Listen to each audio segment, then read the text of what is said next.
كتوطئة عامة لحديثنا، لا يكاد يخلو أي تحليل اقتصادي للأوضاع في المغرب من هيمنة خطاب الأزمة. من وجهة نظركم كيف تشخصون أهم محددات هذه الأزمة ومآلاتها المنتظرة؟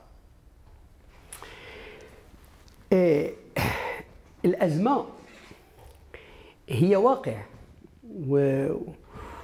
والكلام عن الأزمة تنظن بأنه يتجسد عبر معطيات ملموسة بدون مزايدات.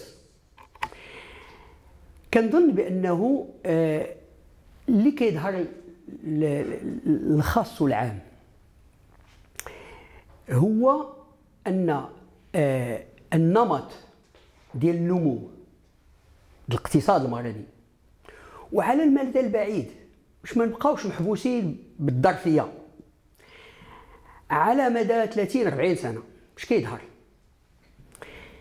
كنا نجسدوه عبر 3 أو 4 ديال النقاط اساسيه.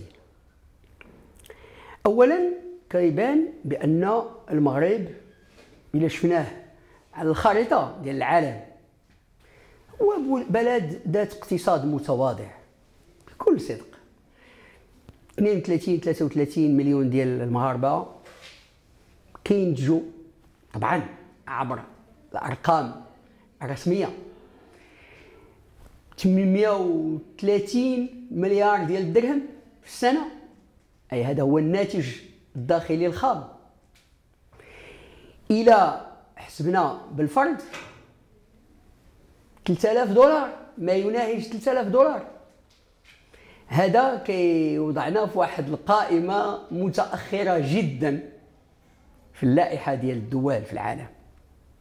إذا المستوى ديال الإنتاج وبالتالي ديال الدخل ضعيف، لا زال ضعيف، ما يقرب 60 سنة بعد استقلال. بلدان آخرين كانوا في الستينات في نفس المستوى ديالنا، دابا ضاعفوا الدخل ديالهم ب 5 6 7%. ما كناش نعطي امثله راه معروفه. ثانيا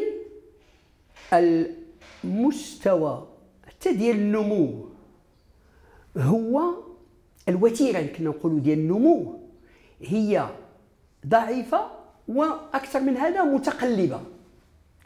اي انه كنشوفوا مثلا الوتيره في المتوسط ديال النمو كانت صحيح انه كان تحسن ملموس بين التسعينات مثلا و2000. التسعينات كانت ما بين 2.5%، دابا الان ما بين 4.5% سنويا. اذا هذا تحسن كمي، ولكن اللي واضح هو انه حتى هذا المستوى في الحقيقه هو غير كافي جدا، لا باش يحسن ذاك المستوى ديال الدخل اللي تكلمت عليه بصفه ملموسه، ولا حتى باش يخلق المناصب ديال الشغل الضروريه باش تواجه الافواج ديال الشباب المغاربه اللي كيجيو كل سنه لسوق الشغل. هذا مستوى ما كيوصلش حتى النص ديال المستوى المطلوب. درنا دراسات متعدده كتبين بانه المستوى ديال النمو الضروري سنويا سنه بعد سنه على مدى 15 الى 20 سنه هو بين 7 8%، ماشي 4 او 4.5. اذا هناك عجز رغم كل ما يقال، عجز حتى في الوتيره ديال النمو.